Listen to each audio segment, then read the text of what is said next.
ये बहस जरूरी है क्योंकि मोदी के प्रधानमंत्री रहने से भारतीय राष्ट्रवाद और मजबूत होगा और साथ ही पाकिस्तान को 2024 से पहले पीओके यानी उसके कब्जे वाले कश्मीर के छिन जाने का डर सता रहा है। कई खास मेहमान हमारे साथ हैं, उनका रुख करेंगे, लेकिन उससे पहले किस तरह से पाकिस्तान में प्रधानमंत्री मोदी को सॉलिड बताया जा रहा है, देखिए।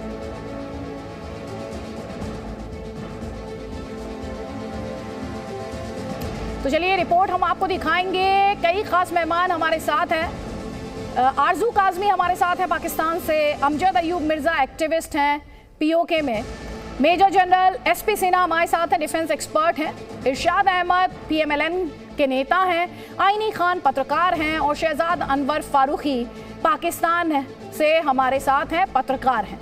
लेकिन उससे पहले आपको गुजरात में प्रधानमंत्री मोदी की बड़ी जीत के बाद पाकिस्तान में जो खौफ चल रहा है और मोदी की जीत से जिस तरह के अंदेशे पैदा हो गए हैं पाकिस्तान में, उसका एक ट्रेलर हम दिखाने जा रहे हैं। मोदी को लेकर पाकिस्तान के जहन में क्या डर बैठा हुआ है उसे हम चर्चा के दौरान तफसील से आपको बताएंगे, लेकिन उससे पहले डर का एक ट्रेलर बनता है।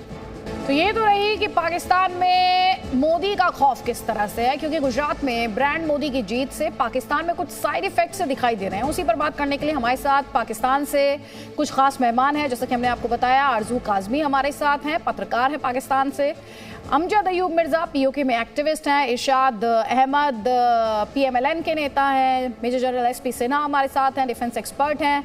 सबसे पहला और हमारे साथ आईनी खान है, पत्रकार है। सबसे पहले आईनी में आप ही का कमेंट चाहती हूँ। आपने रिपोर्ट देख ली, हमने भी रिपोर्ट हमारे दर्शकों को दिखाई ताकि उन्हें समझ आए। पाकिस्तान में ये नरेंद्र मोदी को लेकर इतनी चर्चा, इतना डिस्कशन, जबकि इंडिया में ये एक असेंबली इलेक्शन था। अच्छा, सबसे पहले तो मैं ये कहूँगी कि कोई डिस्कशन नहीं हो रही। मैं खुद भी मीडिया से हूँ, तो मैं आपकी जब प्रोग्राम का मैंने सुना तो उससे पहले मैंने थोड़ा बहुत सर्च किया तो मुझे आइडिया हुआ कि मोदी इस वक्त बहुत मकबूल जा रहे हैं इंडिया के अंदर। पाकिस्तान, मुझे नहीं समझ आती कि अगर आपके लिहाज से पाकिस्तान डर रहा है तो कोई डरने की खास वजह मुझे तो सामने नजर नहीं आ रही।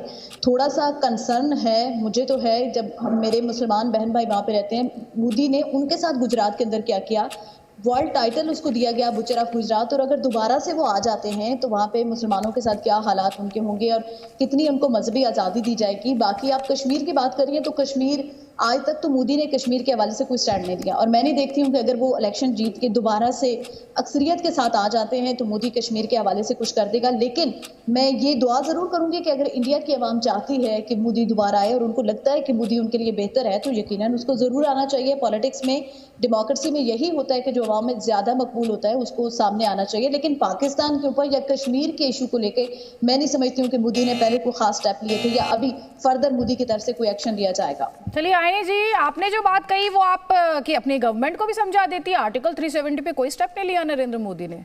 इतना हो हल्ला किस बात का है? बिल्कुल नहीं होना चाहिए था इतना हो हल्ला, जगह जगह जाकर यूएन के मंचों पर रोना। भारत ने कश्मीर का, जम्मू कश्मीर का स्टेटस बदलने की कोशिश की है, भारत ने ये एक तरफा कदम उठाया है, फिर ये सब बातें नहीं होनी चाहिए थी। दूसरा, आपने कहा आपको मुसलमान भाई बहनों की चिंता है, तो मैम एक छोटी सी बात है, आपको मैंने 1 मिनट दिया था, आप मुझे 30 सेकंड सुन ले मैडम, बस 30 सेकंड।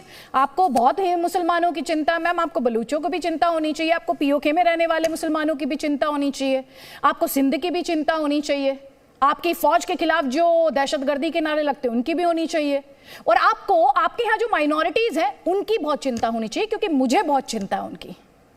तो ये वो पॉइंट्स हैं जो भी आप अपने बातों में उठा रही थी। और वैसे आपको शायद पता नहीं है, थोड़ा सा मैं आपको बता देती हूँ, पाकिस्तान में बताया भी नहीं गया होगा, नरेंद्र मोदी को क्लीन चिट इस देश में, इंडिया में डेमोक्रेसी है और यहाँ पर जुडिशरी जो है उसका एक बहुत स्ट्रांग पिलर है।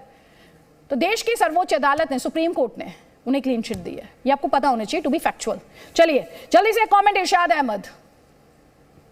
बहुत शुक्रिया जी। मैं ये कहूंगा कि आप ये बात कर रही थी कि मोदी जी आ रहे हैं और हम घबरा रहे हैं, ऐसा कुछ नहीं है। 10 साल से ये मौजूद हैं और हम आंखों में आंखें डाल करके बात करते हैं हमेशा आप लोगों के साथ। आप अजीब सी बात कर रही हैं, अभी इलेक्शन हुआ नहीं और आपने हमें जनाब आपने कहना शुरू कर दिया पाकिस्तान डर गया आपसे, ऐसा कुछ नहीं। और दूसरी बात आप कर रही हैं आज़ाद कश्मीर की, मेरे प्यारे आज़ाद कश्मीर की।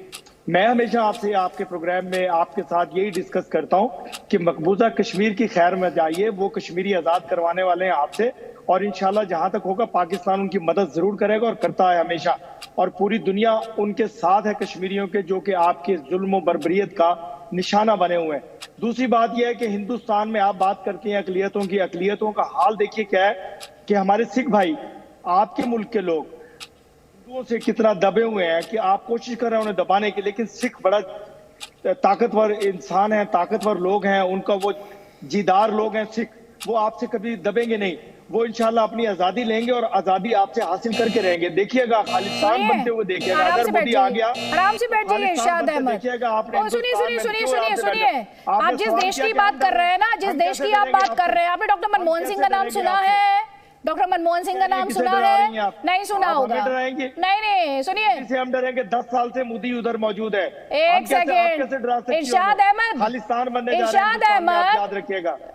आप जो करना है करिए, पहले आप बलूचिस्तान बचा लीजिए, पहले आप सिंध देख लीजिए, पहले आप पीओके ही बचा लीजिए। सिखों की चिंता आप मत कीजिए, सिखों को आपके सर्टिफिकेट की जरूरत नहीं है, सिखों को आपके सर्टिफिकेट की जरूरत नहीं है। और हंस रहे होंगे जब आप बोल रहे हैं, सारे सिख हंस रहे होंगे कि ये हमारे लिए बोलने वाले हैं, ये हमारे लिए बोलेंगे, सब हंस रहे होंगे। अभी सुन लीजिए, जवाब सुनिए, और आंखों में आंखें डालकर, आंखों में आंखें डालकर तो आपसे आप किस किस की आंखों में आंखें डालकर बात करेंगे? टीटीपी की आंखों में आंखें डालकर बात करेंगे, अफगानिस्तान की आंखों में आंखें डालकर बात करेंगे, किस किस की आंखों में आंखें डालकर आप बात करेंगे? सुनिए अब ध्यान से, अब जवाब लीजिए, अब जवाब लीजिए, अब जवाब ले लीजिए। द सो कॉल्ड आजाद कश्मीर जिसे बता रहे थे, जवाब ले लीजिए। अमजद अयूब मिर्जा ये बता रहे हैं इनका प्यारा आजाद कश्मीर, जो कि हकीकत में टू बी फैक्चुअल इनके कब्जे वाला कश्मीर है। कह रहे हैं ना, अभी हमने श्रीनगर में हाउस बोट फेस्टिवल किया है 3 दिन का, जो टूरिज्म डिपार्टमेंट ने जिसकी फंडिंग की है, वहां सयाहत सर्दियों में भी हमारी चल रही है। इनको ये कह रहे हैं मकबूजा कश्मीर, इनको ये भूल गया है कि अभी हमने मुजफ्फराबाद में prime minister of Pakistan Shahbaz Sharif का पुतला जलाया है, उसके खिलाफ नारेबाजी की है। अभी तक जुर्रत नहीं है पाकिस्तानी प्राइम मिनिस्टर की कि वो मुजफ्फराबाद में आ सके, जिस दिन से हमने वार्निंग दी है, और अब फिर वार्निंग दे रहे हैं उसको, आके दिखाया हमें। हम तो बड़े खुश हैं कि हमारा जो जम्मू कश्मीर इंडिया वाला है, वहां के लोग खुशहाल हैं। 370 से जान छूट गई, 35 से जान छूट गई। महिलाओं के खिलाफ जो ये कानून था कि महिला अगर बाहर शादी करेगी तो उसको इनहेरिटेंस राइट्स नहीं मिलेंगे, ऐसे खौफनाक कवानीन खत्म कर दिए मोदी ने। मोदी तो सिर्फ पाकिस्तान में नहीं, पीओके में भी बड़ा पॉपुलर है। आपने देखी नहीं वसीम मलिक की वीडियो जिसमें वो मोदी जी को कह रहा है, मोदी आओ हमें जुल्म से बचाओ? वो इरशाद अहमद ने देखी होंगी, लेकिन अब यहाँ पर वो कैसे कबूल करेंगे? यहाँ कबूल नहीं कर पाएंगे, उनकी मजबूरियां हैं, उनकी मजबूरियां हैं।